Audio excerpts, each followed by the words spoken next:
तो अखिलेश, यदि आप सरकारी अफसर नहीं बन पाए तो आप क्या करोगे? मैम, मोर बाबूजी मोला बताए कि इंसान के वास्तविक स्वभाव आग। और ये आग दो प्रकार के होते हैं। जीवन के आग और इच्छा शक्ति के आग, और यही आग मोला प्रेरित करते मोर लक्ष्य तक पहुंचे।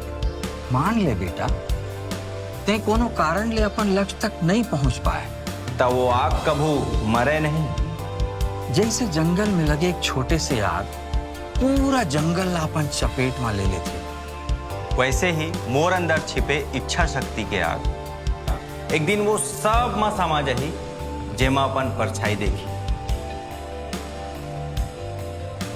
सरकारी अफसर बनना मोर मंजिल नहीं है सर, शुरुआत है।